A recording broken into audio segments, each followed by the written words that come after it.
pouquinho mais sobre essa questão toda. Enfim, acredito que você possa adicionar, né, à nossa conversa algum tipo de comentário. Ontem eu conversei com uma advogada aqui, especialista em direito constitucional, bastante sobre vários pontos da Operação Contenção, mas principalmente queria ouvir de você a participação judicial, né, na questão toda. O ministro Alexandre de Moraes foi ao Rio de Janeiro, já tinha pedido explicações e aí foi lá conversar pessoalmente com o governador do Rio de Janeiro para entender todas as explicações, os detalhes da Operação Contenção, essa que foi a operação mais letal da história do Rio de Janeiro, com uma diferença muito grande da última, né? A última tinha 28 mortos, essa tem 121 mortos com 4 policiais. O que a gente pode esperar desse processo jurídico, né, envolvendo essas explicações e investigações também, para que a gente entenda e que o governo do Rio de Janeiro comprove que essa foi uma operação letal, mas que seguiu tudo dentro da Constituição e não feriu aí direitos humanos, direitos civis, inclusive principalmente das 2 comunidades que ficaram no fogo cruzado. Vamos lá. Nós estamos assistindo uma normalização da barbárie no século XXI da civilização brasileira. É uma normalização clara da barbárie. Morrer 121 pessoas, mais do que em qualquer guerra do processo da Ucrânia ou até mesmo em Gaza, em um único dia. E você dizer que isso é constitucional me chama a atenção. Então, assim, é uma coisa, 121 pessoas, 4 policiais, então me chama a atenção completa. Todo mundo sabe que o dinheiro do tráfico não está na favela, está na Faria Lima, nos bancos. E cadê as investigações em relação ao sistema financeiro? Todo mundo sabe que o Brasil vai ter que discutir a questão do Estado.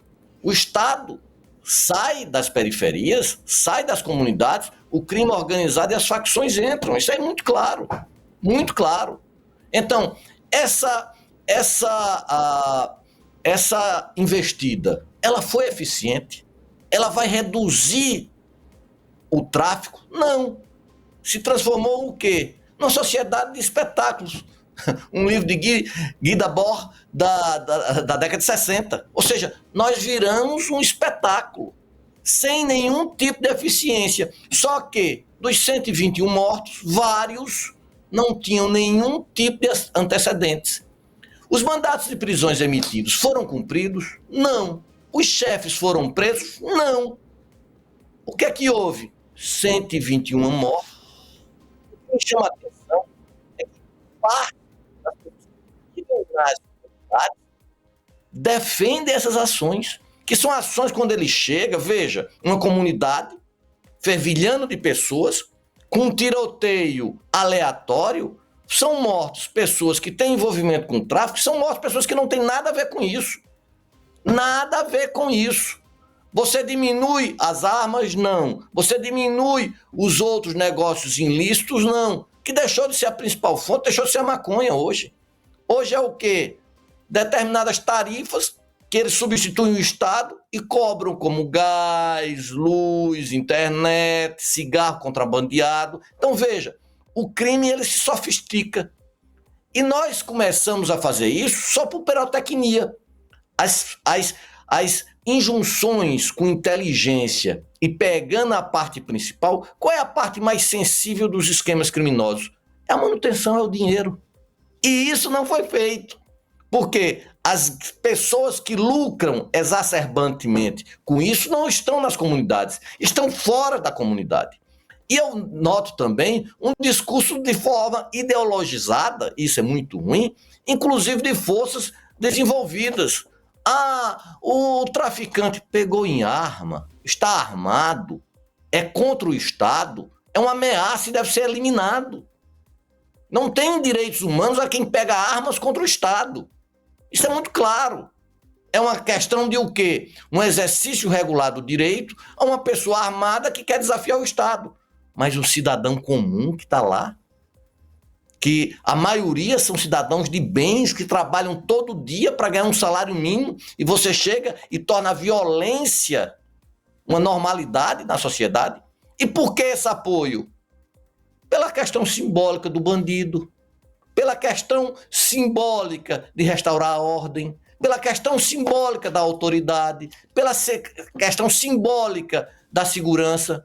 Mas é uma verdadeira segurança isso? Claro que não. As comunidades no Brasil representam o ocaso do nosso sistema político e econômico.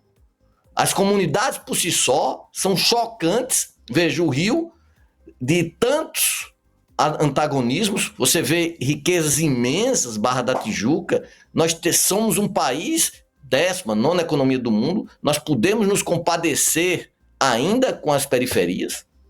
Então veja, são questões que são muito mais profundas, e a simples violência não resolve nada em nenhum local do mundo. Serve apenas para quê? Para extrair o furor dessa sociedade, como eu já disse antes da entrevista, que deveria e está merecendo toda ela, seja da direita ou da esquerda, e para o divã. Porque um é bandido morto, outro é bandido coitado. E, na verdade, não tem isso. Se levantou contra o Estado através de armas, deve sofrer as sanções, mas umas sanções que sejam eficazes, e não uma rotatória direcionada aos mais pobres. Por que nós não temos uma operação dessa na Faria Lima? Imagine coisa interessante. Chegar a polícia com essa mesma rubor na Faria Lima atirando para todo canto. Você já pensou numa cena dessa? Poderia ser até um filme interessante, né? Surrealista, né? Porque, infelizmente, só é surrealista. Os tiros só ocorrem nas periferias. A única realidade que a gente tem já e teve já no comecinho lá da terça-feira passada, da semana passada, de quando a gente ficou sabendo da Operação Contenção e do tamanho que ela tomaria, é que os perdedores nessa história toda seriam os moradores das duas comunidades gigantes, né? E ao longo depois também das investigações, das imagens que a gente vem recebendo, os policiais justificaram que levaram os bandidos para a Serra da Misericórdia justamente para, caso tivesse um conflito armado, acontecesse longe das pessoas, mas as imagens que a gente vem recebendo de muitos tiros também que foram trocados dentro da comunidade. Paredes de casas com diversos furos de bala. A gente tem relato de moradora que estava na academia, não estava na academia na Serra da Misericórdia, no meio do mato.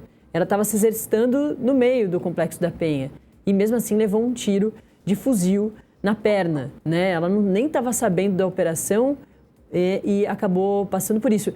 E mais, né, também, Valber, no dia da operação, essa operação foi na zona norte da cidade do Rio de Janeiro. Na zona sul tinha a linha de ônibus que não funcionou.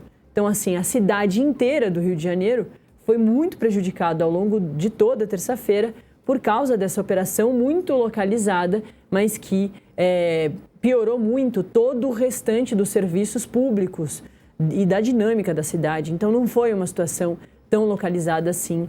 E não foi também, os perdedores não foram só os moradores das duas comunidades, mas boa parte ali do Rio de Janeiro que viveu um pânico extremo na terça-feira da semana passada. A Valber Agra, nosso especialista em direito público, em direito constitucionalista, advogado que vira e mexe está aqui para fazer a gente tentar entender um pouquinho melhor todos esses processos. Obrigada, viu, Valber? É sempre um prazer ter você aqui.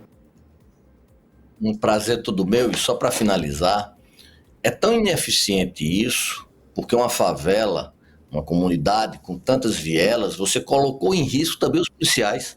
Foram mortos 4 policiais. Eles foram para uma zona de tiro onde eles estavam totalmente desprotegidos. E veja, numa operação dessa monta, com amplitude de armamento do crime organizado, só morrerem 4 policiais, ainda foi muito pouco. Eles correram sérios riscos. Então nós temos que pensar, porque a questão não é maniqueísmo, bem ou mal, a polícia é ruim. Não, a polícia, infelizmente, no Brasil é um instrumento de quê? De manter e controlar esse nosso apartheid. Que apartheid é esse? É o apartheid social. É o grande apartheid. De todas essas clivagens da sociedade brasileira, a que mais ressai é o quê? É a social. é a pobreza, é a miséria. E esse eu acho, sem querer ultrapassar as subjetividades, que respeito todas, mas a principal clivagem nossa, infelizmente, ainda é a social. Muito obrigado, Natália. Prazer enorme estar aqui com você. Valeu, um ótimo trabalho. A gente certamente volta a falar com o Valber aí nas próximas semanas, já que a gente tem aí 2 grandes movimentações importantes no Supremo Tribunal Federal. O começo do julgamento dos recursos lá do núcleo 1 da trama golpista, que é o núcleo que faz parte do ex-presidente Jair Bolsonaro, e também na outra semana o começo aí da discussão do caso do Eduardo Bolsonaro, o filho do presidente que está lá nos Estados Unidos sendo investigado pela atuação ali em conjunto com o governo americano de pressão à Suprema Corte brasileira. Vamos